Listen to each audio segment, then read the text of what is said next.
اپنی اولاد کو نیک اور دیندار بنانے کے لیے 8واں کام بچوں کو ختنہ کروانا ہے، اس لیے کہ ختنہ انسانی فطری عمل ہے۔ چنانچہ صحیح بخاری میں رئیس المحدثین حضرت ابو ہریرہ رضی اللہ تعالی عنہ سے روایت ہے، فرمایا رسول خدا صلی اللہ علیہ وسلم نے 5 چیزیں انسانی فطرت میں داخل ہیں۔ نمبر 1 ناخن کاٹنا، نمبر 2 مونچھیں کتروانا، نمبر 3 بغل کے بال صاف کرنا، نمبر 4 ناف کے نیچے کے بال صاف کرنا، نمبر 5 ختنہ کرانا۔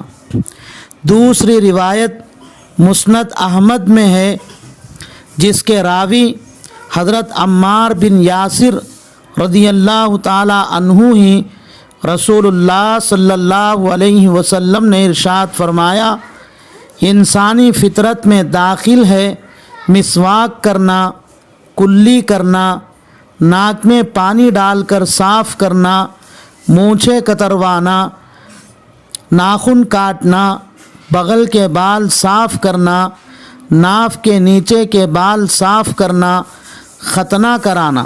ختنہ کرانا پاکی اور صفائی حاصل کرنے کا بہترین ذریعہ ہے۔ چنانچہ تفسیر ابن کثیر میں سورہ بقرہ کی آیت وَإِذِ ابْتَلَىٰ إِبْرَاهِيمَ رَبُّهُ بِكَلِمَاتٍ فَأَتَمَّهُنَّ کی تفسیر میں رئیس المفسرین حضرت عبداللہ ابن عباس رضی اللہ تعالی عنہما کا قول نقل کیا ہے کہ اس آیت میں کلمات سے مراد پاکی اور طہارت کی 10 باتیں ہیں۔ ان 10 باتوں میں سے 5 کا تعلق سر سے ہے اور 5 کا تعلق باقی بدن سے۔ جن 5 کا تعلق سر سے ہے وہ یہ ہیں: نمبر 1 مسواک کرنا، نمبر 2 کلی کرنا، نمبر 3 ناک میں پانی ڈال کر صاف کرنا، نمبر 4 مونچھیں کتروانا، نمبر 5 سر کے بالوں میں مانگ نکالنا۔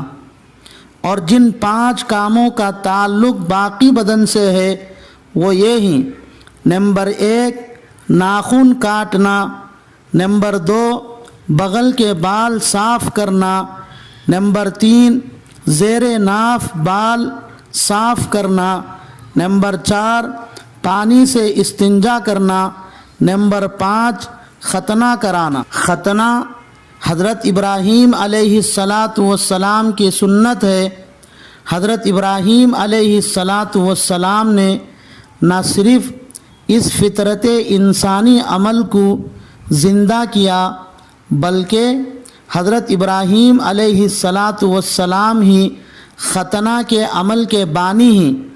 چنانچہ بخاری اور مسلم دونوں میں رئیس المحدثین حضرت ابو ہریرہ رضی اللہ تعالی عنہ سے روایت ہے، رسول اللہ صلی اللہ علیہ وسلم نے فرمایا، جس کا مفہوم اور خلاصہ یہ ہے کہ 3 نیک کام ایسے ہیں جن کے بانی یعنی سب سے پہلے ان 3 نیک کاموں کو کرنے والے حضرت ابراہیم علیہ السلام ہی۔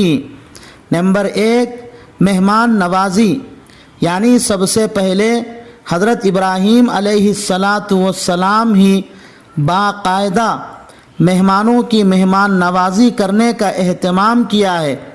ان سے پہلے کسی نے بھی باقاعدہ مہمان نوازی کا اہتمام نہیں کیا۔ نمبر 2 شلوار پہننا، یعنی حضرت ابراہیم علیہ السلام ہی سب سے پہلے شلوار پہنا ہے۔ نمبر 3 ختنہ، یعنی حضرت ابراہیم علیہ السلام نے ہی سب سے پہلے ختنہ کرایا ہے، اس سے پہلے کسی نے ختنہ نہیں کرایا۔ اور حضرت ابراہیم علیہ السلام کے بعد آنے والے تمام پیغمبر اور ان کی پیروی کرنے والے حضرات حضور صلی اللہ علیہ وسلم تک اس عمل کو جاری رکھا۔ ایک اور روایت ترمذی اور مسند احمد میں حضرت ابو ایوب انصاری رضی اللہ تعالی عنہ سے مروی ہے، رسول اللہ صلی اللہ علیہ وسلم نے ارشاد فرمایا، 4 چیزیں انبیاء کی سنت ہیں۔ نمبر 1 مسواک کرنا، نمبر 2 عطر لگانا، نمبر 3 ختنہ کرانا، نمبر 4 نکاح کرنا۔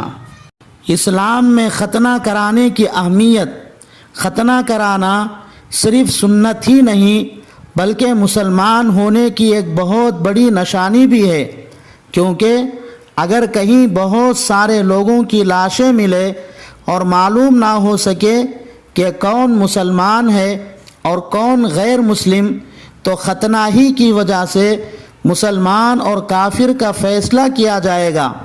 یعنی جس میت کو ختنہ کیا ہوگا اس کو مسلمان سمجھ کر غسل دیا جائے گا، کفن پہنایا جائے گا، جنازہ پڑھا کر مسلمانوں کے قبرستان میں اس کو دفن کر دیا جائے گا، اور جس میت کا ختنہ نہ کرایا گیا ہو اس کو کافر سمجھ کر چھوڑ دیا جائے گا، نہ اس کو غسل دیا جائے گا، نہ کفن پہنا کر جنازے کی نماز پڑھی جائے گی، یہاں تک کہ اس کو مسلمانوں کے قبرستان میں بھی دفن نہیں کیا جائے گا۔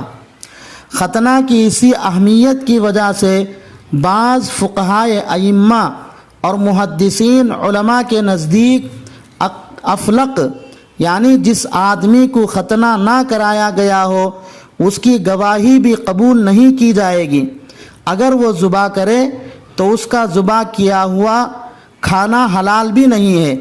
اسی لیے رسول اللہ صلی اللہ علیہ وسلم نے فرمایا، جو آدمی اسلام قبول کرے اس کو چاہیے کہ ختنہ کرائے، اگرچہ کہ وہ بڑی عمر والا ہو۔ ختنہ کرانے میں دینی فائدے بھی ہیں اور طبی فائدے بھی ہیں۔ ختنہ کرانے کا پہلا دینی فائدہ یہ ہے کہ اگر ختنہ نہ کرایا جائے تو مرد کا پیشاب شرمگاہ کے سرے سے نکل کر اس زائد چمڑے میں آ کر رک جاتا ہے، اور جب پیشاب شرمگاہ کے چمڑے میں رک جائے تو اس کو نہ پوچھا جا سکتا ہے اور نہ پانی سے دھویا جا سکتا ہے، حالانکہ پیشاب کے پورے قطروں کو مٹی یا اینٹ وغیرہ سے پوچھنا یا پانی سے دھونا ضروری ہے، ورنہ پاکی اور طہارت حاصل نہیں ہوتی، اور جب پاکی ہی حاصل نہیں ہوئی تو نہ وضو صحیح ہوگا اور نہ نماز درست ہوگی۔ اگر ختنہ کرا دیا جائے تو پیشاب کے پورے قطرے شرمگاہ کے سرے سے باہر نکل جاتے ہیں، اب اس کو مٹی وغیرہ سے پوچھنا بھی آسان ہے اور پانی سے دھونا بھی آسان ہے۔ جب پیشاب کو پوچھ دیا گیا یا پانی سے دھو دیا گیا تو اب مکمل پاکی حاصل ہوتی ہے، پھر وضو کرنا بھی درست ہے اور نماز پڑھنا بھی صحیح ہے۔ ختنہ کرانے کا دوسرا دینی فائدہ یہ ہے کہ ختنہ کی وجہ سے مسلمان اور کافر کے درمیان فرق کرنا آسان ہے۔ اگر ختنہ نہ کرایا گیا پھر بدقسمتی سے کسی دور مقام میں انتقال ہو جائے جہاں ہمارا مسلمان ہونا کوئی نہ جانتا ہو، تو چونکہ ختنہ بھی نہیں کرایا گیا ہے اس لیے پوری زندگی اسلامی زندگی گزارنے کے باوجود کافروں جیسا ہمارا جنازہ اٹھایا جائے گا۔ اگر ختنہ کرا دیا جائے تو اس آفت سے آدمی بچ جاتا ہے۔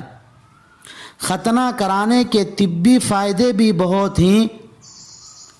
ختنہ کرانے کا پہلا طبی فائدہ یہ ہے کہ ختنہ نہ کرایا جائے تو شرمگاہ کے اس زائد چمڑے میں گندگی بھر جاتی ہے، پھر بہت ساری بیماریاں پیدا ہو جاتی ہیں۔ اگر ختنہ کرا دیا جائے گا شرمگاہ کا سرطان جس کو کینسر کہتے ہیں اس سے حفاظت ہو جاتی ہے۔ دوسرا طبی فائدہ یہ ہے کہ اگر ختنہ نہ کرایا گیا تو پیشاب کے قطرے جو کہ ناپاکی ہے شرمگاہ کے زائد چمڑے میں رک جاتے ہیں، اس کو دھونا مشکل ہے۔ اگر ختنہ کرا دیا جائے تو پیشاب کے قطروں کو دھو کر پاک صاف کر دیا جا سکتا ہے، اس سے آدمی پاک اور صاف رہتا ہے۔ تیسرا فائدہ یہ ہے کہ تجربے سے یہ بات ثابت ہو چکی ہے کہ جن بچوں کا ختنہ جلدی کرا دیا جائے تو وہ بچے سلسلۃ البول یعنی بستر پر پیشاب کرنے کی بیماری سے بچ جاتے ہیں۔ اس کے علاوہ ختنہ کرانے میں دینی اور طبی بے شمار فائدے ہیں، مگر ہم مسلمان اللہ کے بندے اور اس کے رسول کے امتی ہیں، اس لیے ہماری ذمہ داری یہ ہے کہ ہم کو اگرچہ وہ فائدے سمجھ میں نہ آئے تب بھی اللہ اور اس کے رسول کے حکم پر عمل کرنا ضروری ہے۔ اللہ سے دعا ہے کہ اللہ عمل کی توفیق عطا فرمائے۔